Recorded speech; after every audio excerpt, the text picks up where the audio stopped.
네, 여러분들 지금부터 레이저 커팅 시간을 좀 가져보도록 하겠습니다. 저희가 이제 첫 번째 큰 대목인 3D 프린터가 끝나고 나서 다음 대목이 이제 레이저 커팅 시간을 가지게 됐는데요.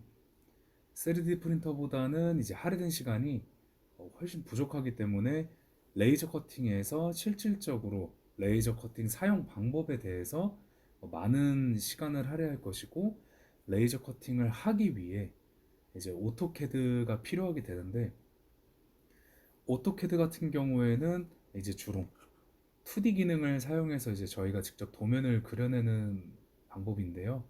아무래도 할애된 시간이 적고 오토캐드 자체를 이제 다운로드 할 경우, 다운로드 할 경우만 해도 시간이 엄청나게 많이 지나가기 때문에 다운로드 방법은 사진으로 조금 많이 어, 사진으로 대체를 많이 해서 시간을 절약해서 조금이라도 오토캐드를 이제 알려드리는 방향으로 진행을 할까 합니다. 이제 그렇다 보니까 이 오토캐드 자체에 대한 기능의 설명은 많이 없을 겁니다, 여러분들. 왜냐면 저희가 어차피 세 번째 대목인 3D 설계 프로그램을 들어가다 보면은 자연스럽게 2D 스케치도 배우게 되고 3D도 배우게 되고, 도면을 보는 방법에서부터 치수를 조정하는 방법까지 같이 진행을 하기 때문에 세 번째 대목인 3D 프로그램을 이제 배움으로써 이 오토캐드에도 응용을 할 수 있게끔 제가 추가적인 설명을 드리려고 합니다. 물론 그렇다고 오토캐드와 저희가 이제 세 번째 대목으로 이제 배울 3D 프로그램이 이제 완벽하게 동일하다고는 할 수는 없지만, 기본 뼈대는 굉장히 유사하기 때문에 여러분들이 둘 중에 하나만 어느 정도 감을 익히셔도 바로 진행을 하는 데는 큰 문제가 없을 거라고 생각을 합니다. 그렇기에 저희가 오토캐드를 잠깐 사용을 하고, 잠깐이라고 말씀드렸지만 아까도 말씀드렸듯이 레이저 커팅을 하기까지 할 수 있을 정도의 저희가 도면을 그리는 방법을 좀 같이 진행을 할 거고요.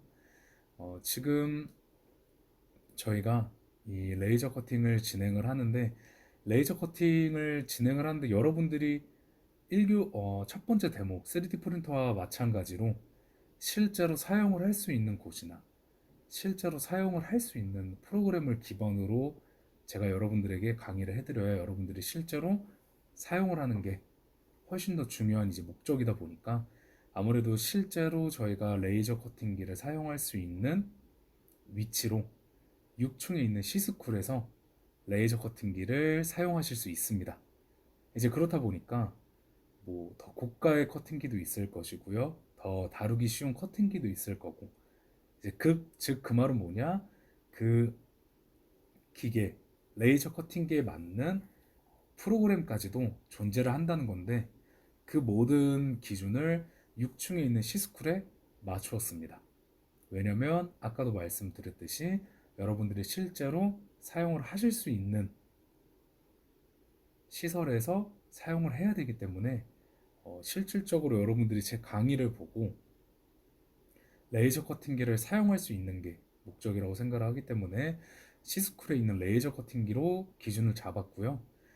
실제로 이제 레이저 커팅기를 제 강의를 보고 하더라도 약간의 이제 불안감이 있으시거나 아니면은 헷갈리실 경우에는, 또 시스쿨에는 담당자가 계시기 때문에 담당자를 통해서도 좀 더 손쉽게 레이저 커팅기에 대한 도움을 받아보실 수 있습니다. 그렇기 때문에 너무 어렵게 생각을 안 하셔도 되고요. 제 강의를 보면서 최대한 제가 여러분들에게 레이저 커팅기를 손쉽게 사용할 수 있는 방법을 알려드리고, 이제 그렇게 이제 배우고도 뭔가 좀 불안하거나 이 부분이 까먹었다 싶을 때는 담당자 선생님을 불러서 마저 레이저 커팅을 진행하시면 되겠습니다. 자, 그러면 지금부터 이제 레이저 커팅에 대해서 같이 알아볼 건데요. 여러분들이 혹시 알고 있는 레이저 커팅은 주로 어떤 게 있을까요? 주로 이제 레이저 커팅을 하면은 뭐 아크릴부터 뭐 일반 금속 재료들도 있고요. 지금 사진에서 보시다시피 이렇게 레이저를 싸가지고 재료를 기화시켜 절단, 하는 걸로 주로 알고 있습니다. 그리고 그것도 실제로 레이저 커팅이라고 부르고 있습니다. 그래서 창을 넘기면 레이저 커팅은 레이저를 사용하여 절단면을 만드는 기술입니다. 레이저 절단은 가장 일반적으로 광학을 통해 고출력 레이저의 출력을 지시하여 작동합니다. 자, 그러면 여기서 지금 우리가 레이저 커팅기를 알 수 있는 것 중에 큰 두 가지가 있습니다. 하나, 절단면을 만드는 기술입니다. 즉, 절단을 한다는 거죠. 그래서 레이저 커팅입니다. 절단면을 만드는 기술이고요. 두 번째로 고출력의 레이저를 출력하여 작동한다. 즉, 이 말은 뭐냐? 고출력의 레이저가 필요하고 그거에 맞는 렌즈가 필요하고 그거에 필요한 보조가스들도 출력, 즉 압력과 관련된 보조가스들도 존재를 할 것이고요. 다르게 말하면은 재료를 또 기화시키기 때문에 냄새도 날 거라는 것을 유추할 수 있습니다. 이렇게만 봤을 때는 어느 정도 저희가 첫 번째 사진으로만 봤을 때는 신기하면서도 어떻게 보면은 또 이 레이저 커팅 기술 자체가 다른 CNC 프로그램들에 비해서는 조금 더 접근성이 낮다고 저는 생각을 합니다. 물론 쉽다라는 건 아니고요. 다른 CNC 프로그램들에 비해서는 조금 더 접근성이 쉬울 수 있다라고 말씀을 드릴 수 있지만 이 레이저 커팅기도 마찬가지로 굉장히 위험할 수 있습니다. 굉장히 위험할 수 있기 때문에 실제로 여러분들이 6층에 있는 C스쿨에 가게 되시면 환풍구도 존재를 하고요. 그 다음에 당연히 이제 환풍구를 틀기 위해서는 창문도 여셔야 되고요. 이제 거기에 맞게끔 안전 장비들이 다 구비가 되어 있습니다. 그래서 여러분들이 가시면은 제가 이따가 또 프로그램 사용 방법을 하면서 실질적으로 작동을 했을 때 어떤 순으로 작동을 해야 되면서 이제 안전 관련된 부분을 다 설명을 드릴 텐데 항상 창문은 꼭 열고 진행을 해주시는 게 우리들 몸에 훨씬 이롭습니다. 자, 제가 아까 말씀드린 것 중에 레이저 커팅의 보조가스라고 존재를 합니다. 레이저 절단기에는 보조가스는 일반적으로 산소, 공기 및 질소가 있습니다. 절단 재료의 두께에 따라 보조가스의 압력과 유량이 다르며 보조가스의 압력은 레이저 절단 효과에 직접적인 영향을 미칩니다. 보조가스의 일반적인 유형은 산소, 공기 및 질소입니다, 여러분들. 자, 이 문구들을 봤을 때 여러분들이 크게 보셔야 될 게 처음에 질소와 레이저 절단 효과의 직접적인 영향입니다. 자, 질소가 발생하기 때문에 밀폐된 공간에서 진행을 하시면 안 되고요. 레이저 절단 효과에 직접적인 영향을 미치기 때문에 이 보조가스는 굉장히 중요하다고 말씀을 드릴 수 있습니다. 왜 중요하냐? 압력과 유량이라고 존재합니다. 근데 좀 더 편하게 보면은 압력과 이제 출력값에 대한 공통성이 있는데 항상 어떤 기계든 세팅값이라 그래서 그 상황에 맞게 그 재료에 맞게끔 세팅이 다 되어 있습니다. 또는 세팅값을 잡아줘야 됩니다. 이 부분은 마찬가지로 저희가 다음 시간에 배울 이제 프로그램 사용 방법에도 똑같이 적용하게 됩니다. 실질적으로 프로그램을 작동을 하고 내가 재단을 하고자 하는 재료에 대한 정보값도 다 제가 여러분들에게 말씀을 드릴 겁니다. 근데 거기에도 맞는 출력 파워와 커팅을 할 때 기계가 움직이는 속도도 조절을 할 수 있습니다. 근데 여러분들이 그 재질에 맞춰서 기계의 세팅값을 다 잡아 놓았는데 말 그대로 보조가스나 이제 레이저 커팅기에 대한 상태가 별로 좋지 못하면 당연히 출력물의 퀄리티가 떨어질 수밖에 없고 내가 재단을 하고자 하는 출력품의 재단면이 고르지 못할 수 있습니다. 왜냐면 레이저 커팅 이렇게 만약에 여러분들에게 단면이 있다고 가정을 좀 해보도록 하겠습니다. 이거는 저희가 이제 절반 정도 이제 반으로 잘랐을 때 보는 단면도고요. 위에서 기계가 실제로 이런 식으로 이 레이저 쏘는 부분이 있고요. 이렇게 지나가게 되면서 커팅을 하게 됩니다. 근데 실제로 절단면은 깔끔하게 잘린 것 같지만 이 부분을 저희가 조립을 했을 때, 자, 이렇게 있고, 내가 이 부분을 이런 식으로 서로 붙이고 싶어. 그러면 이렇게 일자로 깔끔하게 딱 맞물려서 떨어질까요, 여러분들? 아닙니다. 왜냐면 이런 식으로 깊이가 있을 때 저희가 이 부분을 레이저를 통해서 기화시켜서 이제 절단을 시킨다고 했을 때 이쪽 안까지 들어갔을 때 열을 받는 부분은 다른 겁니다. 이 위에 부분이 가장 열을 세게 받겠죠? 왜냐면은 가장 오랫동안 레이저를 쏘고 있기 때문에 실질적으로 단면을 보게 되면 옆에서 봤을 때 이런 일자의 깔끔한 단면이 아니라 살짝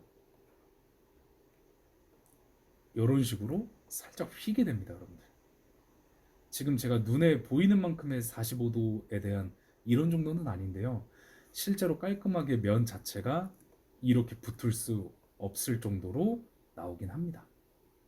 그래서 이 레이저 커팅을 했을 때 실질적으로 뭐 끝에 모서리 부분에 45도, 45도에 대한 이제 모서리 작업을 줘서 진행을 하는 경우도 굉장히 많습니다. 그렇기 때문에 제가 다시 한번 말을 이어가자면 이 보조가스에 대한 중요성이 굉장히 중요한 겁니다. 왜냐면 이 보조가스로 인해서 세팅값을 전부 다 손을 봐야 되기 때문이죠. 그래서 여러분들이 그 시스쿨에 있는 기계를 사용을 하시면서 어느 정도 가스압이 찼는지 확인이 가능합니다. 근데 사실상 여러분들이 제 강의를 한 번에 듣고 가스압에 따라서 세팅값까지 미묘하게 조정하는 거는 개인적으로 힘들다고 생각을 합니다. 왜냐면 가급적이면은 명확한 데이터가 없을 경우에는 대부분 이제 본인들의 경험으로 인해서 이제 기계를 많이 세팅을 하고 작동을 하는데 대부분의 학생들이 많이 사용을 해보시지 않았기 때문에 만약에 여러분들이 세팅을 하고자 하는 세팅값을 잡고 이제 시스쿨에 있는 장비의 가스량을 확인을 했는데 가스량이 레이저 커팅기 자체에 원래 요구하는 상태가 아니다. 최적의 상태가 아닐 때는 담당자를 불러서 담당자에게 이제 조언을 받는 것도 좋은 방법 중에 하나입니다.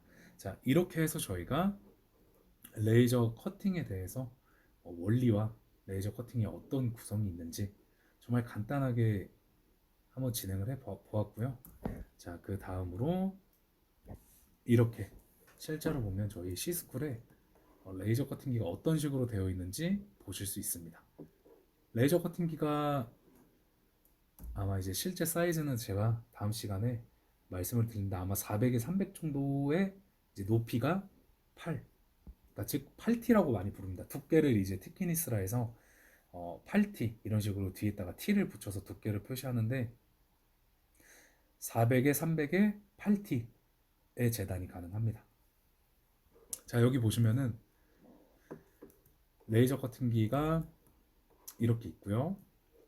오른쪽에 컴퓨터들이 있고요. 왜 컴퓨터가 있냐면 마찬가지로 저희가 모델링한 파트나 또는 우리가 이제 재단을 하기 위한 도면들을 파일 변환을 해서 이 컴퓨터 프로그램을 통해서 연동을 해서 레이저 커팅기를 이용하는 거기 때문에 이런 식으로 컴퓨터랑 같이 붙어 있고요. 지금 여기만 봐도 지금 제가 그 다음은 이쪽으로 좀 더 확대를 해서 보여드리도록 하겠습니다. 자, 이 밑에는 레벨링에 사용하는 부품입니다. 레벨링에 사용하는 부품이고요. 간단하게 말하면은 이 항상 재료마다도 이 레이저가 나오는 출력값에 비해서 높이를 좀 조정하는 부분이 필요하기 때문에 죄송합니다. 높이를 조정하는 부분이 필요하기 때문에 이 레벨링할 부품이 필요하고요. 이 레벨링할 부품을 레이저 밑에다가 갖다 대고 이 부분을 돌려서 높낮이를 조절해서 레이저 커팅기도 이런 식으로 레벨링을 진행을 하게 됩니다. 이 레이저 커팅기 같은 경우에는 이쪽에서 레이저 빛이 나와서 여기를 다시 반사시켜서 이렇게 레이저 빛이 들어가서 이 밑으로 레이저가 고출력의 레이저가 쫙 나오게 되는 겁니다. 제가 다음 시간에 이 레벨링 할 때나 레이저 커팅기에서 건드리면 절대 안 되는 부분에 대해서도 설명을 드릴 텐데 지금 벌써 또 이 이야기를 듣고도 중요한 걸 벌써 캐치하시는 학생들이 계실 겁니다. 바로 이 빛들, 이 빛들이 서로 연결이 됐을 때 항상 조심을 해야 된다는 점. 그러니까 즉 여기까지 확실하게 빛이 정확하게 도달을 해야 된다는 게 굉장히 중요한 포인트입니다. 그래서 레벨링 할 때 많은 학생들이 이 레이저 커팅기를 잘못 만진다고 합니다. 잘못 만지기 때문에 고장의 우려도 높고요. 또는 이 튜브관이 타는 경우도 존재합니다. 실제로 제가 사진에서는 다 만지는 아마 다음 시간에 확인이 가능하겠지만 실제로 튜브가 약간 그을린 자국이 있기도 합니다. 그리고 실질적으로 여기 있는 이제 렌즈 부분들이 고장나면 굉장히 고가기 때문에 담당자분께서 많이 조심을 해달라고 이야기도 하게 됩니다. 그래서 크게 봤을 때 레이저 커팅기는 이런 식으로 생겼다. 이렇게 쇼바 달려서 그냥 위로 열어두고 고정이 가능하고요. 어떻게 보면 3D 프린터처럼 X, Y, Z 방향으로 움직이게 됩니다. 버튼도 더 간단해요. 초록색이 레이저를 쏘는 버튼이고요. 스타트는 컴퓨터를 통해서 다 할 수 있고요. 그리고 여기 빨간색 버튼은 이머전시 버튼이라 그래서 뭔가 기계가 잘못될 것 같거나 어떤 기계에서 처음 들어보는 소리가 나거나 아니면 딱 봐도 무언가 기계가 잘못되고 있다 했을 때 이머전시 버튼을 꾹 누르게 되면 기계가 멈추게 됩니다. 그러니까 비상 버튼이에요. 비상 버튼. 비상 버튼인데 생각보다 이런 기계 종류, 공작 기계들이나 아니면 이런 CNC, 즉 좌표를 통해서 움직이는 기계들 같은 경우에는 이머전시 버튼이 무조건 달려 있고요. 생각보다 이머전시 버튼을 기계를 전부 다 끄고 이머전시 버튼도 눌러놓는 그런 기계 관리, 사후 관리 차에서 많이들 눌러놓기도 합니다. 자, 그러면 저희가 우선은 간단하게 레이저 커팅기 첫 시간은 어떻게 보면 이제 오토캐드에 대한 이 레이저 커팅기를 사용하기 위해서 우리가 이 레이저 커팅에 대한 원자재, 그러니까 즉 모재를 사고 그 모재를 도면내는 방법이 주된 시간이기 때문에 이 레이저 커팅기 시간을 설명을 여기서 마치겠습니다. 다음 교시 때 좀 더 많은 설명을 드리도록 하고 이제 다음 교시 때는 실질적으로 저희가 이제 도면까지 냈을 때 어떻게 이 커팅을 진행을 하는지에 대해서 같이 진행하도록 하겠고요. 자, 이제 다음은 오토캐드에 대한 다운로드입니다. 근데 이 오토캐드 같은 경우에는 아무래도 이제 옛날부터 이제 옛날에는 불법 복제 프로그램을 굉장히 이제 복돌이라고 부르죠. 그런 거를 많이 사용을 했는데 지금은 법이 굉장히 처벌이 강하게 되었고 실질적으로 이런 복돌이 프로그램을 사용하는 거를 오토캐드사에서 굉장히 다 잡아냅니다. 그래서 제가 여러분들한테 이 캐드를 다운로드 하는데 제 영상을 보고 바로 캐드를 사용하실 수는 없습니다. 이 말은 무엇이냐면 대부분 이 영상을 듣고 아니면 이 영상을 듣는 학생분들은 이제 말 그대로 학생분들이시기 때문에 오토캐드를 학생용으로 인증을 해서 다운로드를 받게 되면 이제 공식적으로 이 캐드 프로그램을 사용을 할 수 있습니다. 근데 공식적으로 사용을 하기 위해서는 인증 기간이 존재하게 됩니다. 인증 기간이 존재하게 되는데 그게 짧으면 이틀에서 길면 일주일 정도 걸리기 때문에 아마 여러분들이 지금 당장에 제 강의를 들어도 이제 처음 오토캐드를 접하시는 분들이라면 당장은 이용을 하실 수 없다는 점이 좀 아쉬울 것 같고요. 아까도 말씀드렸듯이 제가 지금부터 오토캐드를 하나하나 같이 다운로드를 시작을 하면은 이미 1교시가 넘어가기 때문에 저희에게 할애된 이제 시간이 맞지 않아서 제가 사진으로 간단하게 설명을 하면서 같이 진행을 하도록 하겠습니다. 처음에 이제 오토캐드를 검색해서 들어가게 되시면 이런 식으로 창이 나오게 됩니다. 오토캐드를 통해서 창을 들어가게 되면은 이런 식으로 나오게 되고요.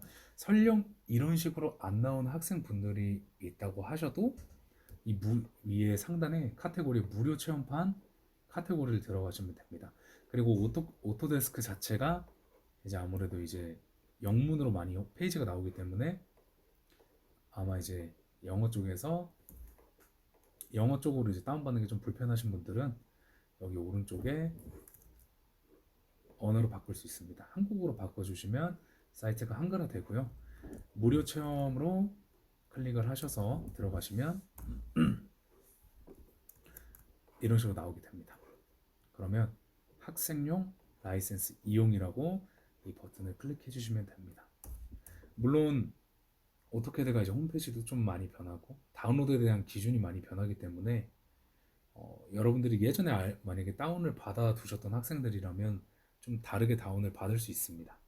근데 현재 과정에서는 지금은 오토데스크 4가 이런 식으로 학생용을 인증을 시키고 다운로드를 이제 하기 때문에 이 방법이 가장 최신 방법이긴 합니다. 들어가게 되면 오토데스크 이렇게 화면이 나오고요. 여기 시작하기 버튼이 있습니다. 시작하기 버튼이 있고요. 시작하기 버튼으로 이제 통해서 들어가게 되면 쉽게 말하면 여러분들이 이제 회원가입을 진행하게 되는 겁니다. 이렇게 했을 때 국가, 지역 또는 영역, 당연히 이제 사우스 코리아 이제 대한민국을 할 수 있고요. 교육 역할 여러분들이 이거 보시고 체크해 주시고 기간 유형마저도 여러분들이 아마 보시면 바로 선택을 할 수 있습니다. 자, 이렇게 해서 이 세 가지를 전부 다 여러분들의 상황에 맞게 선택을 해주시고요. 다음 버튼을 눌러주시면 자, 이런 식으로 대한민국 학생, 대학교 대학생 이제 생일, 생년월일까지 이런 식으로 기입을 하게 돼 있고요. 다음으로 넘어가게 되면 이제 계정 작성을 하게 됩니다. 계정 작성하게 되는데 성, 이름, 그다음에 전자메일. 전자메일 같은 경우에는 여러분들이 반드시 실제로 쓰고 있는 메일로 하셔야 됩니다. 왜냐하면 추후에 한 번 더 이제 인증을 하는 부분이 있기 때문에 꼭 여러분들이 실제로 사용하시는 메일로 하셔야 되고요. 여러분들이 아이디를 까먹어서 다시 다운로드를 한다고 기존에 사용했던 전자메일을 기입을 하시면 중복 메일은 안 되기 때문에 꼭 새로운 메일입니다. 아이디 하나당 새로운 메일 하나이기 때문에 꼭 신중하게 메일 기입을 해주셔야 되고요. 이 빨간색 체크박스를 반드시 해주셔야지 다운로드가 가능합니다. 그래서 이렇게 해서 계정 작성으로 넘어가게 되고 이런 식으로 제가 아까 말씀드렸던 여러분들이 입력하신 메일로 확인 필요 이제 메일이 넘어가게 됩니다. 넘어가시면 이런 식으로 이제 계정 확인이 나오게 되고요. 전자메일 확인을 눌러서 이제 이 창이 확인이 되면 다음 작업으로 진행하게 됩니다. 자, 여기 보시면 지금은 좀 흐린데 학교 이름과 연구 영역 그리고 졸업 예정일까지 나오게 됩니다. 자, 이 부분까지 여러분들이 다 설정을 하셨으면 다 끝난 것 같겠지만 끝나지 않았습니다. 자, 다음 거 보게 되면 여러분들이 이제 로그인을 하게 되면 저기까지 끝냈으면 고객님 안녕하세요 라고 이제 이런 식으로 로그인이 유지되는 상태를 보실 수 있습니다. 여기서 여러분들이 다시 한번 오토캐드 만약에 이 창이 안 나온다면 제품 같은 거에 들어가셔서 이 제품에서 무료 체험판이나 제품을 들어가서 시작하기 버튼이 있습니다. 오토캐드에 맞게 저희는 오토캐드를 다운로드를 할 거기 때문에 오토캐드 판으로 들어가게 되고요. 오토캐드로 들어가게 되면 저 오토캐드 이제 무료 다운로드 학생용을 시작하기 그러니까 즉 다운로드를 하게 되면 한 번 더 재확인이 하게 됩니다. 이 재확인 마찬가지로 이메일과 이름성, 교육기간, 기간 유형과 이제 학교 이름, 생년월일 제출하는 게 나오게 됩니다. 여기 여러분들 반드시 여러분들하고 제대로 된 신원 정보들을 기입을 해주신 다음에 넘어가게 되면 이제 제출 증빙 서류를 제출하는 이제 파일이 나오게 되는데요. 학교 성적표나 학교에서 발행한 확인서, 학생증 등 학교와 본인을 입증할 수 있는 증빙 서류를 첨부를 해주셔야 됩니다, 여러분들. 그렇게 해서 여러분들이 이런 식으로 여기 보시면 권장 문서 예시라 그래서 제출하는 방법이 나와 있습니다. 이런 식의 증빙 서류들을 제출하면 되겠구나 라고 해서 파일을 받으신 후 제출을 누르시면 시간이 지나면 처음에는 이제 여러분들이 저것까지 바로 제출했다고 다운로드를 받을 수 있는 상태가 아닙니다. 시간을 좀 기다리면 오토데스크에서 인증까지 이틀에서 일주일 정도, 사람마다 좀 다른데 저도 예전에 했을 때 한 3, 4일 정도 걸리긴 했습니다. 그래서 짧으면 이틀, 길면 일주일 정도 시간이 걸리고 이런 식으로 이메일을 통해서 인증이 됐다고 나오는데 이 인증 버튼을 누르고 그 다음에 다운로드를 진행해 주시면 됩니다. 그리고 그래서 그렇게 다 진행을 하게 되면 이런 식으로 오토데스크가 이제 열리게 됩니다, 여러분들. 그러니까 오토데스크가 아니라 오토캐드죠. 오토캐드가 열리게 되는데 저는 현재 버전을 2022년형으로 다운을 받았습니다. 근데 사실 한 2008년, 2010년, 2012년 그 후에 기준으로 2014년 오토캐드가 약 2년에서 3년마다 조금씩 기능이 많이 생기고 많이 없어지긴 합니다. 그래서 저 같은 경우에는 2020년으로 다운을 받아서 만약에 여러분들이 기존에 뭐 20년형이나 그 밑에 버전으로 오토캐드를 다운을 받으신 분들이 지금 제가 이제 이거를 알려드리려고 하는데 버전이 다르면 어떻게 하냐라고 하시는데 오늘의 오토캐드의 강의에 대한 난이도는 절대 그 정도가 아니고요. 정말 기초고 우리가 흔히 사용할 수 있는 아크릴 또는 네모난 모재를 기준으로 치수의 위치와 어떤 식으로 구멍의 크기를 정하고 이런 부분을 하는 거기 때문에 솔직히 버전에 대한 유무까지는 큰 상관이 없을 것 같습니다. 자, 그러면 저희가 지금 그렇게 많은 시간이 할애되지 않았기 때문에 빠르게 오토캐드에 대한 이제 강의를 좀 진행하도록 하겠습니다. 여러분들이 일반적으로 오토캐드를 사용하신 분들은 뭐 수치, 그러니까 치수선, 치수 굵기, 그다음 치수선에 대한 색상, 그리고 오토데스크에 대한 뭐 그 외의 설정들, 필수 설정들, 치수 크기, 그다음에 치수에 대한 이제 그런 것들부터 해서 굉장히 디테일하게 진행을 하지만 제가 아까 말씀드렸듯이 저희는 오늘 정말 간단한 것들만 빠르게 저희가 바로 이제 겉에 케이스들만 보고 이렇게 아크릴을 재단할 수 있을 정도의 그런 거를 주로 목표로 하기 때문에 뭐 굵기선, 치수선 이런 거는 진행하지 않도록 하겠습니다. 자, 여러분들이 처음에 오토캐드를 다운받게 되시면 마우스 왼쪽을 클릭을 하시면 마우스 왼쪽을 꾹 누르고 계시면 이런 식으로 파일 자체를 드래그 하는데 드래그에 대해서 좀 드래그 자체도 자유곡선으로 드래그가 되게끔 하게 됩니다. 근데 이렇게 드래그를 사용해서 여러분들이 대부분 하시다 보면 나중에 드래그를 잘 안 하기 때문에 그냥 마우스 왼쪽 한 번만 눌러준 상태에서 마우스를 움직여 주시면 이렇게 더 꼼꼼하고 편하게 드래그를 가능하게 됩니다. 이런 식으로 다 드래그가 있고요. 마우스 휠을 돌렸다 낮춰주시면 확대 축소가 가능합니다. 자, 그리고 마우스 휠을 꾹 눌러주시면 화면 시점 이동이 가능하게 됩니다. 자, 화면 시점 이용이 가능하게 되고 지금부터 이제 이 위쪽에 있는 것들을 아주 천천히 같이 진행을 할 건데요. 여기서도 사실은 이 호나 이 엘립스, 여기 밑에 있는 해칭, 뭐 예를 들어 목깎기, 이 사실상 요것들에 대한 거는 여러분들이 이 모재에 대한 난이도를 얼마나 만들지 모르겠다만 여러분들이 공학적인 설계를 했을 때는 저것들은 아주 크게 사용을 하지 않을 수도 있습니다. 물론 굳이 얘기를 하자면 호랑 여기는 엘립스는 사용을 할 거지만 여러분들이 이제 레이저 커팅을 사용하실 때는 저 기능들을 주로 사용을 하지 않고 일반적인 네모난 렉탱글의 사각형이나 일반 서클로 구멍을 내시는 경우도 많다고 생각합니다. 자, 그래서 같이 진행을 해보도록 하겠습니다. 사실 뭐 이 주로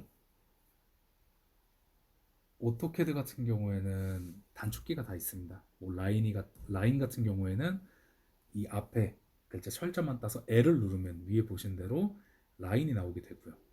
서클은 C를 누르게 되면 서클부터 해서 뭐 카피 여러 가지 있고요. 뭐 간격을 주는 가장 중요한 이제 옵션 중에 하나인 옵셋에 이 5를 누르게 되면 옵셋 이런 식으로 단축키가 나오는데 개별적으로 이 단축키들은 여러분들이 조금 더 오토캐드에 관심이 생기시게 되면 네이버를 통해서 단축키를 숙달하시는 게 좋고요.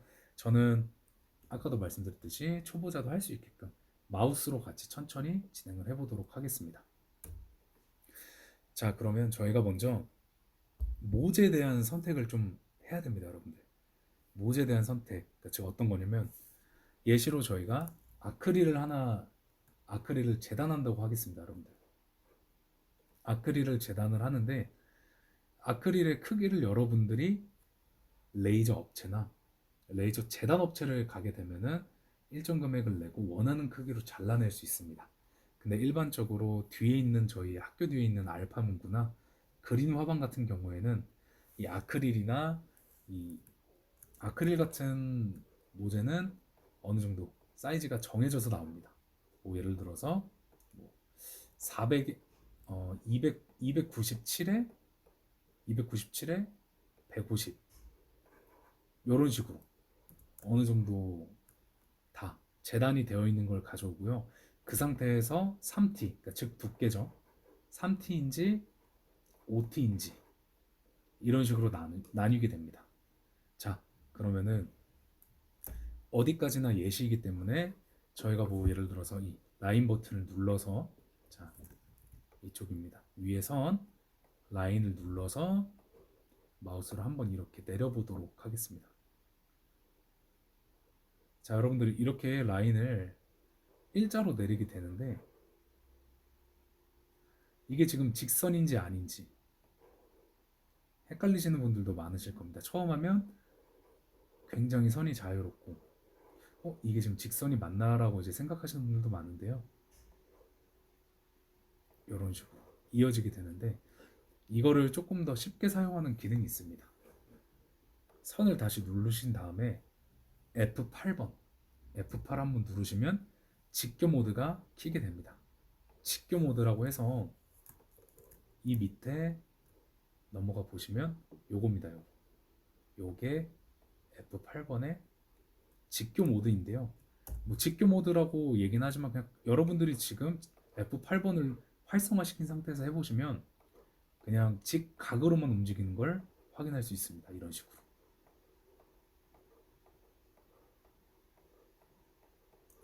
이런 식으로 지금 저희가 직각으로만 움직이는 걸 확인할 수 있습니다. 그래서 이 아크릴 같은 거를 재단을 할 때는 직교 모드를 켜고 겉에 있는 틀을 잡는 게 굉장히 유리하다라고 말씀드릴 수 있고요. 아까 말씀드린 마우스 왼쪽 한 번만 클릭한 상태로 드래그 범위를 움직여서 설정을 해주시면 선택이 되고 딜리트를 통해 또 삭제하실 수 있습니다. 자, 그래서 저희가 첫 번째로 직교 모드 전 다시 켜고요. 라인으로 해서 치수를 좀 집어넣도록 하겠습니다. 자, 이 오토캐드 같은 경우에는 반드시 치수가 존재합니다. 이제 아무래도 주로 도면을 내고 이제 공학적인 부분이기 때문에 여러분들이 어떤 기계 설계에 대한 도면을 치는데 치수가 없다는 건 절대 말이 안 되거든요. 그래서 치수가 존재하고요. 아까 제가 말씀드렸던 297을 이렇게 입력을 하도록 하겠습니다. 자, 여러분들이 297을 입력하고 나서 창을 보게 되면 처음에 안 보일 수도 있어요. 근데 안 보이는 게 아니라 선이 굉장히 작게 나옵니다. 이 말은 저희가 화면을 더 확대를 해서 각 그 부분으로 가까이 가져가시면 됩니다. 자, 그리고 여러분들이 만약에 이거를 이 기준이 중요합니다. 이 지금 저희가 이 도면을 그리고자 이 라인을 뽑고자 하는 방향으로 치수를 입력하게 되면 위로 생기고요. 저는 방금 전에 이거를 밑으로 기준을 두고 치수를 입력을 했기 때문에 이 밑에서부터 밑에가 기준이 돼서 297이 생기게 됐습니다. 자, 그래서 죄송합니다. 297에 이 부분을 근접으로 갖다 댑니다. 자, 라인을 다시 눌러서 가까이 가시면 이 초록색 반짝반짝하는 이제 상자 카테고리가 나오게 되는데 이건 이제 근접점이라 그래서 이제 좀 더 편안하게 여러분들이 선택을 하실 수 있게 하는 거고, 이 기능이 안 나오시는 분들은 여기 눌러보시면, 자, 여기입니다, 여러분들. 여기서 이 부분, 이 부분입니다, 이 부분. 이 부분을 눌러보시면 이런 식으로 활성화하게 됩니다. 아직 여러분들이 어떻게 보면은 이 모델링 프로그램을 다뤄보시지 않은 분들은 직교, 접점, 근접점, 뭐 교차점, 연장선, 중심, 중간, 끝점, 이것들만 봤을 때 어느 정도 이해를 하실 수 있지만 사용을 안 해보신 분들은 아직 잘 모르실 겁니다. 근데 가급적이면 제가 설정한 이 설정 값들을 전부 체크를 해주신 다음에 사용을 하시는 게 훨씬 더 여러분들이 추후에 나중에 이 오토캐드로 아크릴 재단을 위한 이제 도면을 만드실 때 훨씬 더 편리하다고 말씀을 드릴 수 있습니다. 자, 그래서 저희가 지금 이걸 켜서, 자, 이렇게 벌써 저 기능들을 다 키시면 내가 마우스를 근접으로 했을 때 마우스가 이쪽 부분으로 자연스럽게 락온이 됩니다.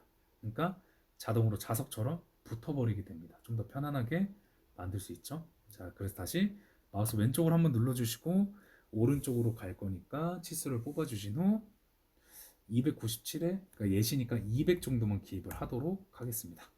자, 200을 기입을 하게 되면은 올라오게 되죠. 자, 이 상태로 다시 화면을 이렇게 올라가도 되는데, 팁 중에 하나입니다. 저희가 아까 밑에 있던 최대한 사용자의 편의를 위한 옵션들을 다 켜놨는데, 여기서 똑같이 직사각형을 만들기 위해서 297을 입력을 해도 되지만, 저희가 최종적으로 이렇게 그려서 이쪽으로 면을 닫으려고 하기 때문에 이쪽 면을 조금 자주 마우스로 왔다 갔다 해주시면 이런 식으로 자연스럽게, 잠시만요. 자, 여기서 만드신 다음에 마우스 오른쪽 갖다 대주시면 자연스럽게 이 기준면을 이 높이도 잡아주게 됩니다. 이 높이를 통해서 이렇게 창을 닫아도 되고요. 지금 더 또 간단하게 하는 방법이 하나 있습니다. 이런 식으로 해서 창을 마감해도 되고요. 선을 눌러주신 후 297을 간 후 알파벳 C, 알파벳 C를 누르게 되면은, 잠시만요.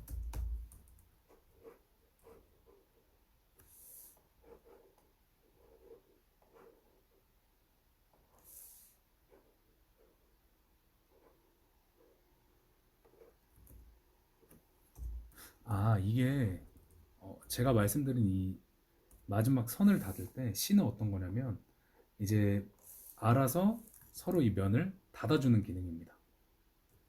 닫아주는 기능인데, 어, 지금 아무래도 제가 계속 창을 왔다 갔다 거리고 이제 라인이 한번 끊긴 상황에서 이제 그렇다 보니까 지금 C 버튼이 안 먹힌 것 같습니다.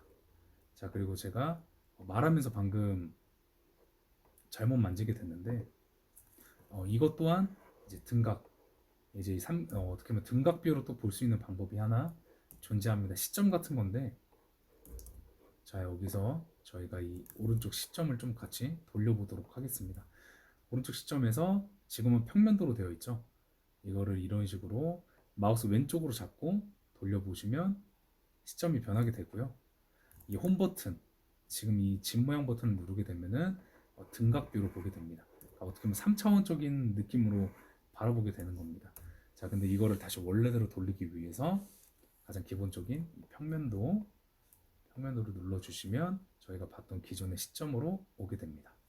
평면도는 위에서 보는 거라 그래서 어떻게 보면 이 2D 캐드 작성을 할 때 가장 일맥상통하는 부분으로 평면도를 많이 선택을 누르시면은 여러분들의 시점이 돌아갔을 때 원래대로 돌아올 수 있고요.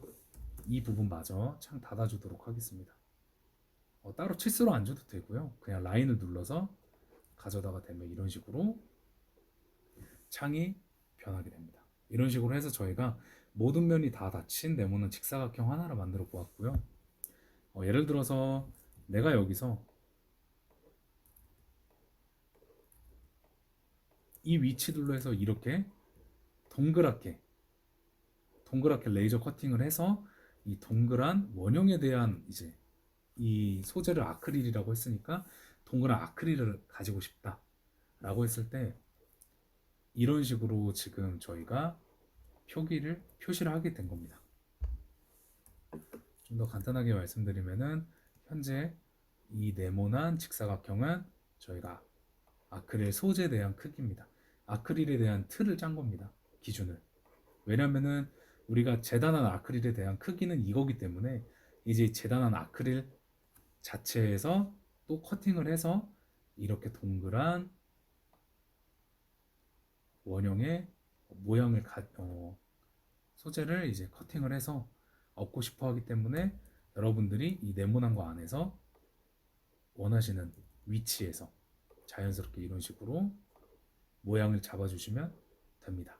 자, 그러면 근데 이렇게 할 경우에는 너무 공간적으로 재료에 대한 소비가 낭비가 너무 심하기 때문에 가급적이면 위치를 잡고 좀 더 효율적인 예를 들어서 여기서 여기서 이렇게 사용하는 게 훨씬 더 많은 원으로 커팅을 할 수 있지 않냐. 바로 굉장히 효율적인 방법이고요. 그 효율적인 방법을 하기 위해서 위치를 잡는 방법을 말씀드리도록 하겠습니다. 3D 프로그램을 많이 다루시는 분들은 2D 캐드를 갔을 때 편하신 분들도 있겠지만 3D 프로그램에 손이 더 많이 익으신 분들은 이 2D 프로그램이 살짝 불편합니다. 왜냐하면 위치 조정을 바로바로 할 수 없는데 여기 가보시면 치수라고 있습니다.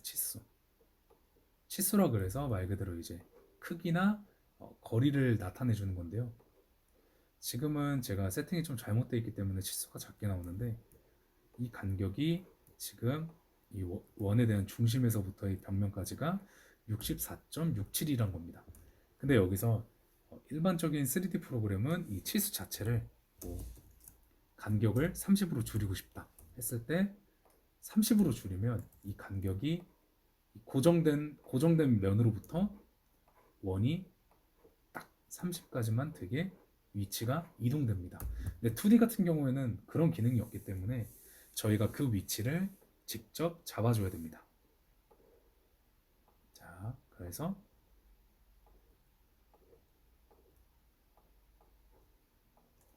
다 삭제를 해주시고요. 아까 제가 말씀드린 가장 편안하게 위치 잡는 방법입니다. 옵셋이라 그래서 옵셋은 수정의 이쪽 부분에 이렇게 수정으로 들어가거나 또는 그리기에 있지만 여기 간격 띄우기 이 버튼인데요. 옵셋 같은 경우에는 이 간격 버튼을 누르고 이런 식으로 움직이기가 굉장히 불편하기 때문에 그냥 5를 눌러서 옵셋을 누르게 되고요. 이 거리 지정, 간격 띄우기, 거리 지정 또는 해서 저희가 간격을 띄울 걸 하나 선택을 하게 됩니다. 그래서 10을 입력해 주신 다음에 이런 식으로 또 10이 한번 입력된 상태에서 원이 그러니까 즉 간격이 띄워지게 됩니다. 자, 다시 한번 말씀드리도록 하겠습니다. 5를 누르고요.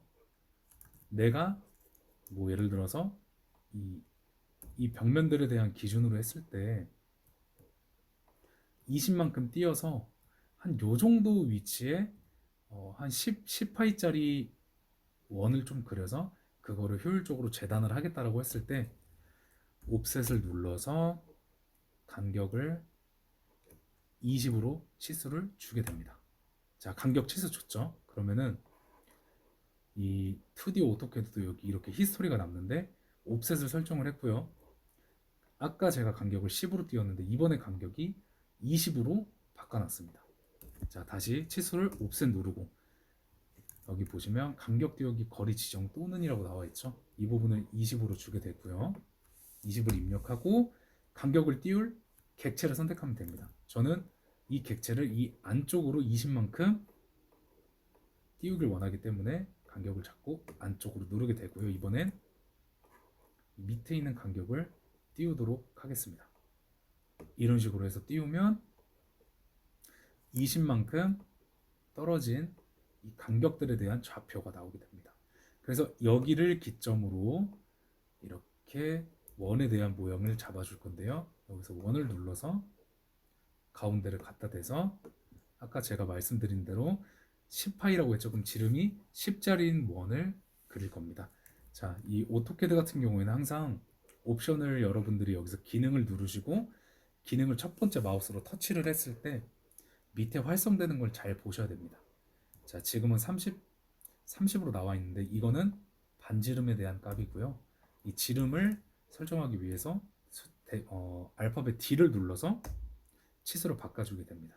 자, 이렇게 하신 후 여기서 D 누르고 치수를 10만큼이라고 했으니까 지름을 10으로 누르면 지름이 10짜리 원이 20만큼 이 원의 중심점으로 기준으로 20만큼 떨어진 간격에서 원이 선택되게 됩니다. 이런 식으로 지금 원이 이렇게 20으로 떨어져 있는 걸 볼 수 있습니다. 그래서 처음에 여러분들이 아크릴 재단을 하실 때 이런 식으로 이 옵셋을 통해서 위치를 잡아주는 겁니다. 이런 식으로 이런 식으로 위치를 잡아서 여러분들이 거기에 맞게끔 최대한의 효율로 치수들, 즉 재단을 하면 되는 거고요.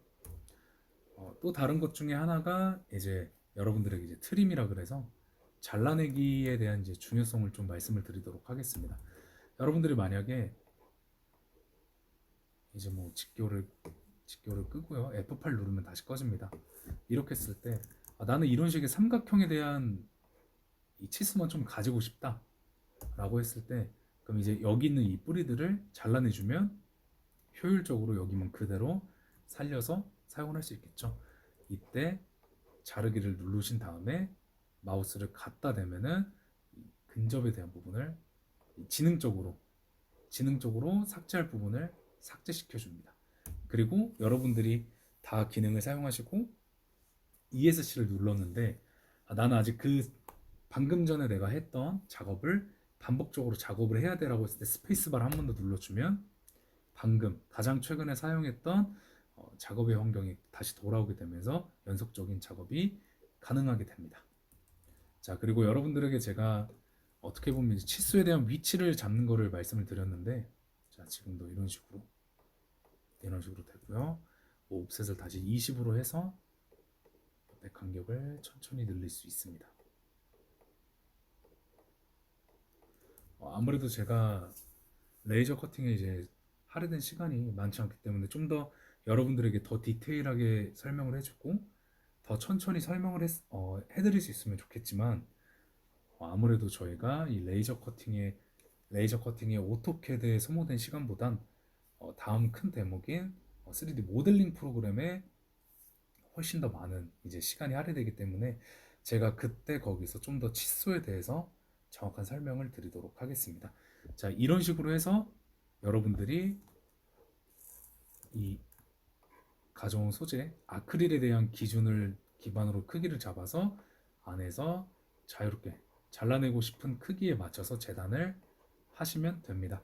그리고 여러분들 그 다음 시간에 더 말씀을 드리겠지만 여러분들이 이렇게 다 재단을 했어요. 내가 만약에 이 아크릴에 맞춰서